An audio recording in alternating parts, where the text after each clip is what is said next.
It was just another evening. A quiet, uneventful night that felt like any other. I had finished work, eaten dinner, and was mindlessly scrolling through my phone, half watching a show I wasn't really interested in. My life had settled into a routine, predictable and safe, a far cry from the chaos of 5 years ago. And I was fine with that. Stability had become my sanctuary. Then my phone rang. A number I didn't recognize. I almost ignored it, assuming it was a scam or some random telemarketer, but something made me pause. A strange feeling in my gut. And before I could overthink it, my thumb pressed the screen, answering the call. Hello?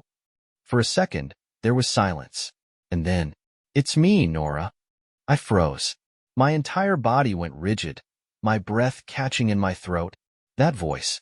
I hadn't heard it in years, yet it was unmistakable. Soft, uncertain, laced with an undercurrent of something I couldn't quite place. My grip on the phone tightened. My heart pounded against my ribs. I felt like I had been yanked out of reality and thrown straight into the past. I swallowed hard, forcing words out. "What do you want?" There was a long pause. Then, in a voice barely above a whisper, she said, "I need to tell you something. Please. It's important." A bitter laugh escaped me before I could stop it. Important. The last time Nora had used that word, it was to justify why she had broken my trust, why she had thrown away everything we had built together. I should have hung up. Every rational part of me screamed to do so. I had spent 5 years erasing her from my life. Why let her back in now? And yet, against all logic, I found myself asking, what is it? Another pause. A shaky inhale. Then, finally, "I wasn't honest with you about everything. There's something you don't know about what happened back then." The words sent a chill through me. My jaw clenched. I had spent years thinking I knew exactly what had happened, what she had done, who she had chosen over me, and why our marriage had crumbled. I had pieced the story together from the wreckage she left behind, and I had learned to live with it. Now she was telling me there was more? I exhaled sharply, leaning forward, pressing my free hand against my temple. "You expect me to care now? After all this time?" "I know I don't deserve your time," she said quickly, her voice breaking slightly. "But if you hear me out, maybe you'll understand why I did what I did." A mix of emotions churned inside me. Anger, exhaustion, and something dangerously close to curiosity. I didn't want to care, but somehow, without meaning to, I did. And that terrified me. I should have ended the call. Every fiber of my being screamed at me to hang up, to cut her off before she had the chance to reopen the wounds I had spent 5 long years trying to heal. But instead, I just sat there, gripping the phone so tightly my knuckles turned white. I hated that she still had this effect on me. "What do you mean?" I finally asked, my voice colder than I intended. Nora exhaled shakily. "It's not something I can explain over the phone. Can we meet?" I let out a sharp laugh, devoid of any real humor. "Meet? Are you serious?" "I know it's a lot to ask," she said quickly, "but if I could just—" "No," I cut her off. "Absolutely not. You don't get to just walk back into my life and expect me to drop everything because you suddenly feel like talking." Silence. For a moment, I thought she had hung up. Then, in a voice barely above a whisper, she said, "I get it. I do. I know I have no right to ask you for anything after what I did." I closed my eyes, exhaling slowly, trying to keep my emotions in check. "Then why are you calling?" Another silence. This one stretched so long I almost thought she wouldn't answer. Then, finally, she said something that made my blood turn to ice. "Because I never told you the whole truth about what happened that night." I stood up so fast my chair nearly tipped over. My heart pounded in my chest, my pulse roaring in my ears. "The whole truth?" I repeated, my voice dangerously quiet. "Nora, I walked into our bedroom and saw you with him. What part of that needed further explanation?" "I know what it looked like." "Looked like?" I let out a bitter scoff. "Oh, so I just misunderstood? Maybe I wasn't standing in the right lighting?" "I was scared," she blurted out.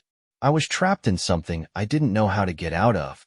I opened my mouth to fire back, but something about the way she said it made me pause. Her voice, it wasn't just filled with regret. There was something else there. Something like fear. For the first time since this call started, I hesitated. She took my silence as permission to continue. I can't change what I did. I don't expect forgiveness. But you need to know that not everything was as it seemed. A deep, heavy feeling settled in my chest. Then tell me. She hesitated. Not over the phone. Please. I clenched my jaw. This was the worst idea imaginable. Meeting her? Letting her pull me back into a past I had spent years escaping? It was reckless, stupid, dangerous. And yet, I found myself considering it. I don't owe you anything, I muttered. I know. Another pause. Then I heard it. The slight hitch in her breath, the unsteadiness in her voice. She was afraid. And whether I wanted to admit it or not, that terrified me too. I ran a hand down my face, exhaling sharply. Where? Nora let out a shaky sigh of relief. Tomorrow. There's a cafe on Holloway Street. 2 p.m. I should have said no.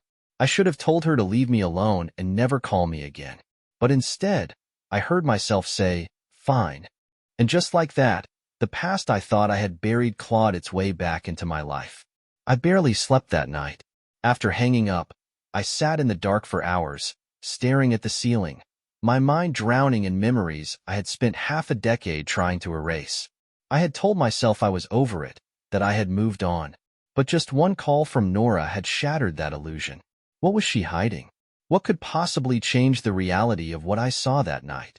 I tried to convince myself that this meeting was a mistake, that I was giving her too much power over me just by agreeing. But I knew myself too well. If I didn't go, it would gnaw at me. I would wonder about it for the rest of my life, questioning what she had meant, what she had been too afraid to say over the phone. So the next afternoon, I found myself driving toward Holloway Street, gripping the steering wheel so hard my fingers ached. The cafe was small, tucked between a bookstore and a florist. It was the kind of place we used to go to back when we were happy, back when I believed we were unbreakable. I wondered if she had picked it intentionally, as some kind of twisted nostalgia trip. I parked but didn't move right away. My pulse hammered in my ears as I stared through the windshield. Every instinct told me to turn around, to leave her sitting in there alone and go back to my life. But I had to know. With a deep breath, I stepped out of the car. Inside, the cafe was quiet. Soft jazz played from a speaker in the corner, and the air smelled of fresh coffee and pastries. My eyes scanned the room, and then I saw her. Nora. She was sitting at a small table by the window, her hands wrapped around a cup of coffee, staring down at the table as if lost in thought. Her dark hair was shorter than I remembered, and there was something in her posture that was unfamiliar, something fragile. For a second, I hesitated. Then she looked up, and when our eyes met, I saw it, the fear, the regret, and something else I couldn't quite place. I walked over, forcing my expression to stay neutral. Nora. She swallowed hard. Leander. I pulled out the chair across from her, lowering myself into it slowly, keeping my gaze steady. All right, I said, cutting straight to the point. I'm here. Talk. She took a shaky breath, her fingers tightening around the cup. I don't know where to start. Try the truth, I said coolly. She flinched, but nodded. Okay. I leaned back, crossing my arms. You said not everything was as it seemed. What does that mean? She hesitated. For a long moment, she just sat there, staring at the table, her jaw clenched like she was trying to force herself to speak. Then, finally, she whispered, I never wanted to cheat. I scoffed, shaking my head. Really? That's the angle you're going with? Because I have some very clear memories that say otherwise. She closed her eyes briefly, then met my gaze. I was pushed into it. A sharp laugh escaped me. Pushed? What does that even mean? Her eyes darted to the side, as if checking if anyone was listening. Then she leaned forward slightly. It wasn't about you, Leander. I was being pressured into something I couldn't escape. Pressure. That word sent a strange chill through me. I narrowed my eyes. By who? She swallowed, looking down at her hands. It started at work. My boss, Nathaniel. I stiffened. Wait, your boss? Nora nodded. He was manipulative, controlling. He made it clear that my job, my entire career, depended on keeping him happy. At first, it was little things. Late hours. Private meetings. I didn't see it for what it was. But then it escalated. A sick feeling started to build in my stomach. Are you telling me he forced you into something? She shook her head. Not at first. But he made sure I felt like I didn't have a choice. He would drop hints about how easy it was to get people fired. He'd bring up cases where women were blacklisted from the industry because they made a fuss. And the worst part? No one stopped him. Everyone just acted like it was normal. I stared at her, my mind racing. And the man I found you with? Nora bit her lip, her eyes glassy. One of his friends. He would pass women around. As if we were things, not people. A cold wave crashed over me. I opened my mouth to speak, but no words came out. She laughed bitterly. And the worst part? I let it happen. I let myself believe it was normal, that it was just part of the job. And by the time I realized how deep I was in, I didn't know how to get out. My hands curled into fists on the table. I wanted to be furious. I wanted to call her a liar, to tell her she was just making excuses. But something about the way she spoke, the way her voice shook, the way she avoided my eyes, made my stomach twist. She wasn't lying. And suddenly, I wasn't sure what to feel anymore. Nora wiped at her eyes quickly and took a deep breath. I'm not telling you this to make you forgive me. I know I don't deserve that. But I needed you to know. I was silent for a long time. My mind was a storm, memories of the past 5 years colliding with this new version of events. Finally, I asked, why now? Why tell me this after all this time? She hesitated. Then, in a voice barely above a whisper, she said, because he's back. And I think he's looking for me. A chill ran down my spine. Everything had just become much more complicated. The words hung in the air between us, heavy and suffocating. I sat there, staring at Nora, waiting for her to take it back, to say it was some kind of sick joke. But she didn't. Her fingers trembled around her coffee cup, her breathing shallow. I exhaled slowly, pressing my palms against the table to steady myself. What do you mean, he's back? Her eyes darted to the window, as if she expected to see someone standing outside, watching her. I mean exactly that, she murmured. Nathaniel disappeared for a while after everything. I thought I was finally free. But a few weeks ago, I started getting calls from unknown numbers. Messages. Little things at first. And then I saw him. I frowned. Saw him where? Nora swallowed hard. Near my apartment. He didn't approach me, but I know it was him. He just stood there, watching. A cold chill ran down my spine. I wanted to tell her she was overreacting, that maybe she was imagining things. But deep down, I knew she wasn't. The Nora I had known years ago had been confident, self-assured. The woman sitting across from me now looked haunted. I shook my head. And you think telling me about this changes anything? She flinched. I don't expect you to fix it, Leander. She hesitated, choosing her words carefully. I just didn't know who else to turn to. That hit me harder than I wanted to admit. I clenched my jaw, my mind racing. Part of me wanted to walk away, to tell her that whatever she was dealing with wasn't my problem. But another part, the part that still remembered the woman I once loved, felt something else entirely. A dangerous mix of anger and protectiveness. I leaned back in my chair, rubbing my temples. So what are you planning to do about it? She let out a shaky breath.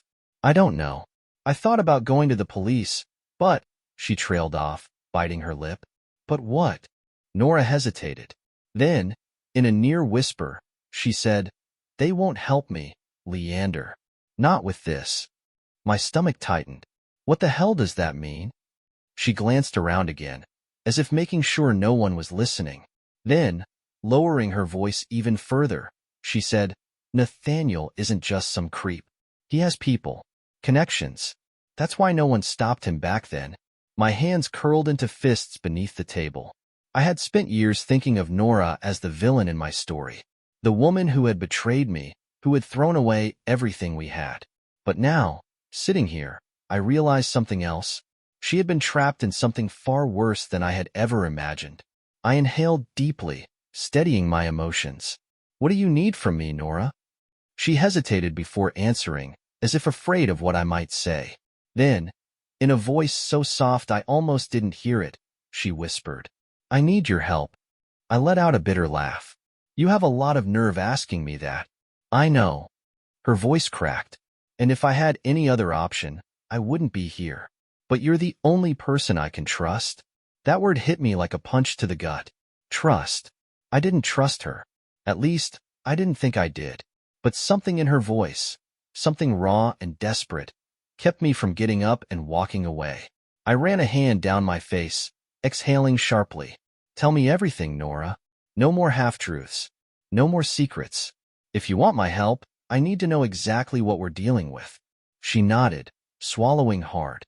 Then, after a long pause, she said, "It started before you found out about the affair."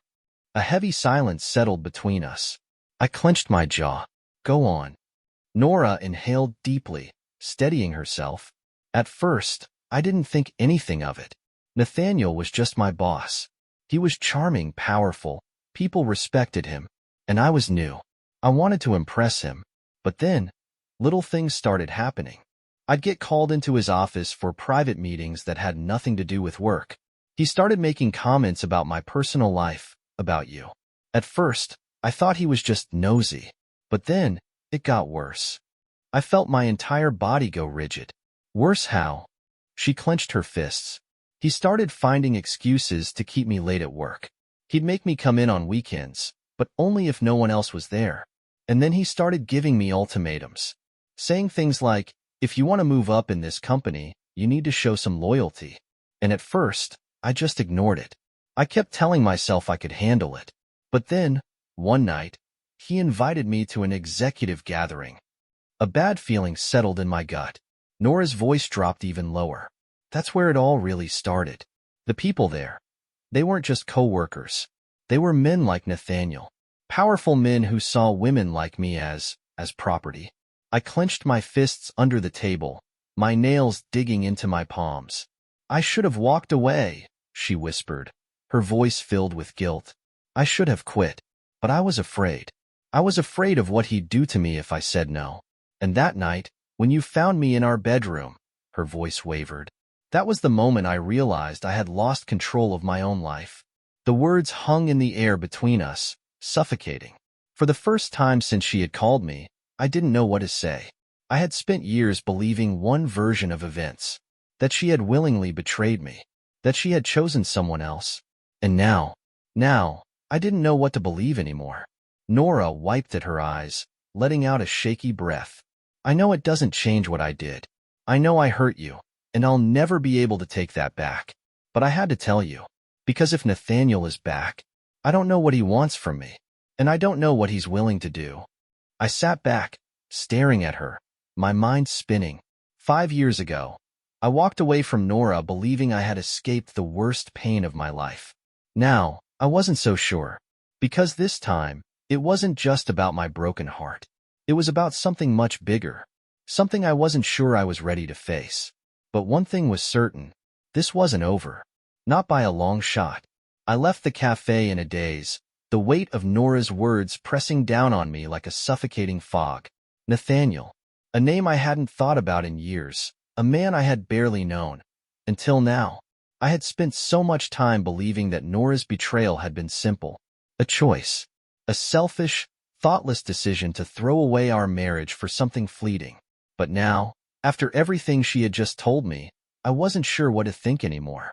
Was she telling the truth? Or was this just another manipulation? The cold air hit my face as I stepped outside, and I took a deep breath, trying to steady myself. I needed space. I needed to think. I walked to my car, resting my hands on the roof, my head dropping forward. My reflection in the windshield stared back at me, tired and worn. A man caught between a past he thought he had buried and a truth that threatened to unearth everything. And yet, no matter how much I wanted to walk away from all of this, I couldn't shake the look in Nora's eyes when she said, "He's back." I climbed into my car, gripping the steering wheel as my mind raced. If what she said was true, then she wasn't just dealing with an obsessive ex-boss. She was dealing with someone dangerous, someone with power, someone who had already ruined her once. And if he was back, that meant he wasn't finished.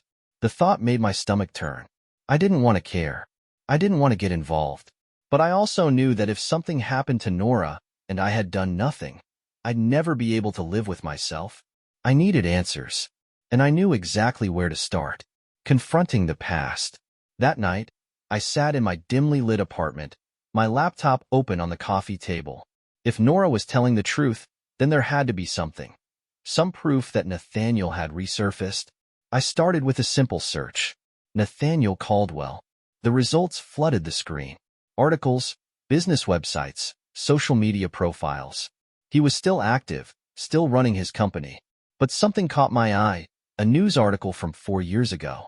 Tech CEO resigns amid controversy. I clicked on it, my pulse quickening. The article was vague. It mentioned an internal scandal, whispers of misconduct, but no charges were ever filed. Just a sudden resignation, a quiet departure from the public eye. And then, nothing. For years, it was as if he had vanished. Until now. I leaned back, rubbing a hand over my jaw. Nora was right. He had disappeared. But now, for some reason, he was coming back.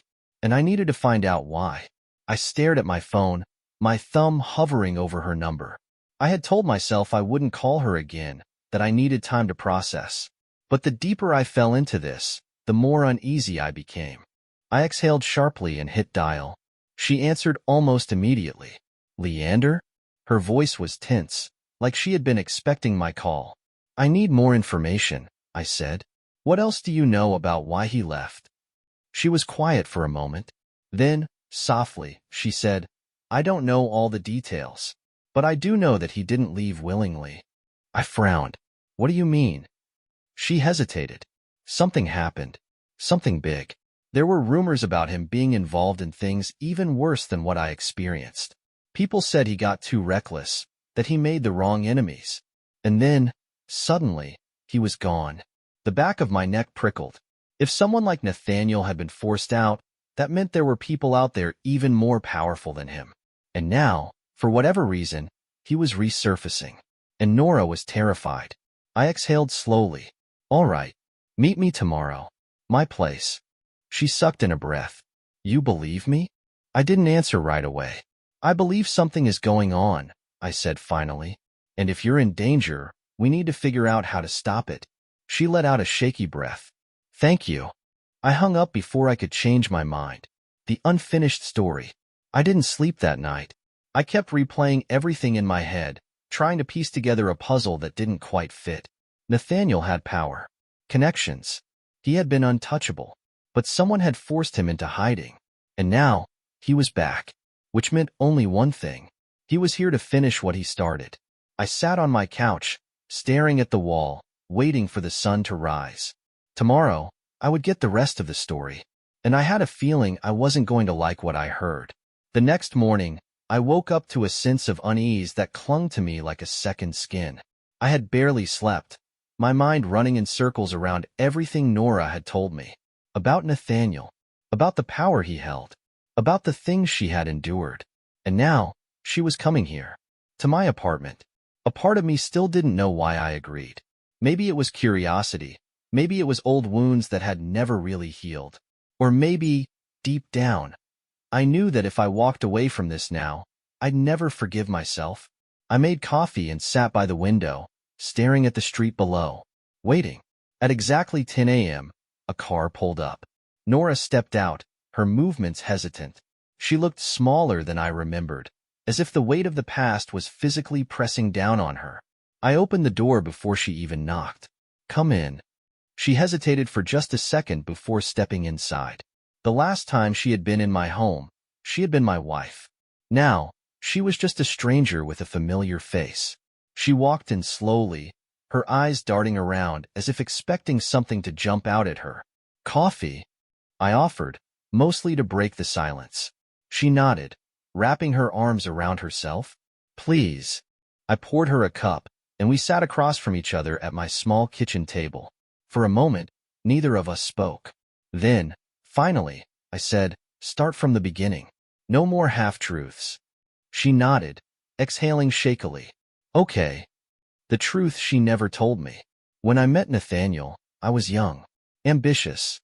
I wanted to make something of myself, to prove I could stand on my own 2 feet, she began. I leaned back in my chair, arms crossed. And he saw that, she said quietly. He saw it and used it against me. Her fingers trembled slightly around her coffee cup.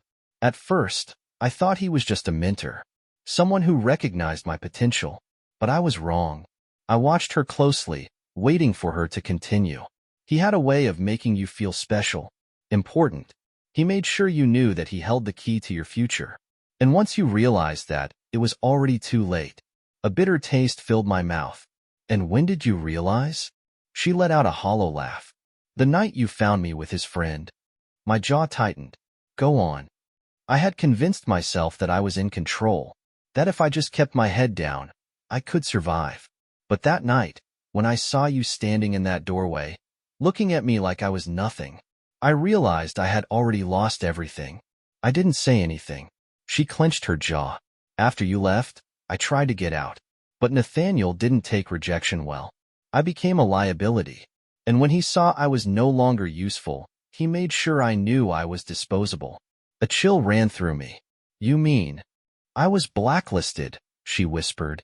Every job I applied for mysteriously disappeared. My name was dragged through the mud. My accounts were suddenly frozen. It was as if I had never existed. I let out a slow breath, processing her words. And now he's back. She nodded, gripping her cup tighter. And I don't think it's a coincidence. I narrowed my eyes. What do you mean? She hesitated. Then, softly, she said, I think he's looking for me. The shadows that followed her. I stood up, running a hand through my hair. Why? Why now? Nora swallowed hard. Because I still have something he wants. The words sent a prickle of unease down my spine. I turned to her. What is it? She looked at me, hesitation flickering in her eyes. Then, in a near whisper, she said, Proof. A silence stretched between us. I narrowed my eyes. Proof of what? She exhaled slowly. Proof of what he really did. I stared at her, my pulse quickening. You mean? She nodded. I have files, emails, names.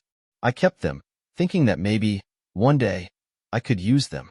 But now, I think he knows I still have them. I ran a hand down my face, exhaling sharply. Nora, do you have any idea what that means?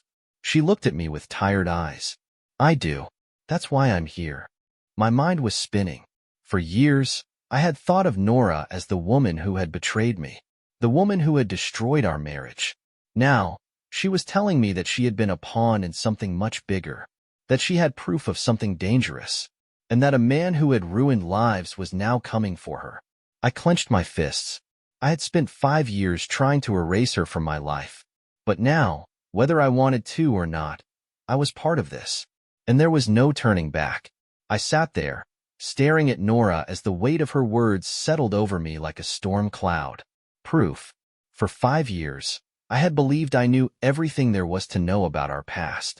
I had believed my marriage had ended in the most humiliating way possible. But now, sitting across from her, I realized I had only seen a fraction of the truth. And if what she was saying was real, then she wasn't just running from guilt. She was running from something far worse. I took a slow breath, pressing my hands against the table to keep them steady. Where is it?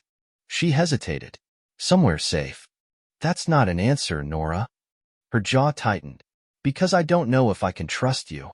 A sharp laugh escaped me. You don't know if you can trust me? I leaned back, shaking my head. That's rich, coming from you. She looked away, guilt flickering across her face. I deserve that. I exhaled through my nose, trying to rein in my frustration. Fine. Then why tell me any of this? Why even come to me? She swallowed. Because I don't have anywhere else to go. The words sent a sharp pang through my chest. For years, I had imagined seeing her again. I had imagined all the things I would say if I ever got the chance. How I would tell her off. How I would show her I had moved on. But now, none of that mattered. Now, I wasn't looking at the woman who had shattered my heart. I was looking at someone who was terrified. And I hated that it still got to me. I sighed. rubbing a hand over my jaw. All right, let's say I believe you. Let's say Nathaniel is back and he's looking for you. What's your plan? Nora hesitated. She shook her head. I don't know. I pinched the bridge of my nose. You don't know? I didn't think I'd get this far, she admitted, her voice small. I thought maybe if I just kept running, I could stay ahead of it. I exhaled sharply. That's not a plan, Nora. That's denial. She flinched but didn't argue. For a long moment, we sat in silence. Then, finally, I said, you need to show me what you have. She stiffened. Leander. I'm not asking, I said, my voice firm. If you want my help, I need to see it. Otherwise, I can't do anything for you. She hesitated. Then, finally, she let out a slow breath. All right. The truth in black and white. Nora reached into her bag and pulled out a small flash drive. She held it between her fingers, staring at it like it was a ticking time bomb. Then, slowly, she slid it across the table to me.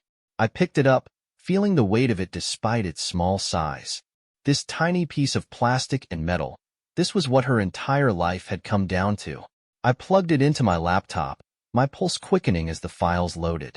And then I saw them. Emails, bank transactions, photographs, pages and pages of documents, all linking Nathaniel to things that made my stomach turn. Blackmail, money laundering, extortion, and worse. And then, there were the names. Powerful people. People who had protected him. I scrolled through, my jaw tightening. Jesus, Nora. She swallowed hard. I told you. I clicked on a video file, and my blood ran cold as Nathaniel's voice filled the room. That's the thing about power. It's not about how much you have. It's about how much people think you have. Fear is the greatest currency in the world. And once you own someone's fear, you own them forever. I shut the laptop, my hands curling into fists. This wasn't just a bad man. This was a monster. I looked at Nora, and for the first time since she walked back into my life, I saw the full picture. She hadn't just betrayed me. She had been trapped. And now, she was trying to claw her way out. I exhaled slowly. Nora, do you have any idea what kind of danger you're in? She nodded. That's why I need your help. I let out a dry laugh. And what exactly do you expect me to do? She looked at me, her eyes pleading. You're the only person I know who won't run. A bitter taste filled my mouth.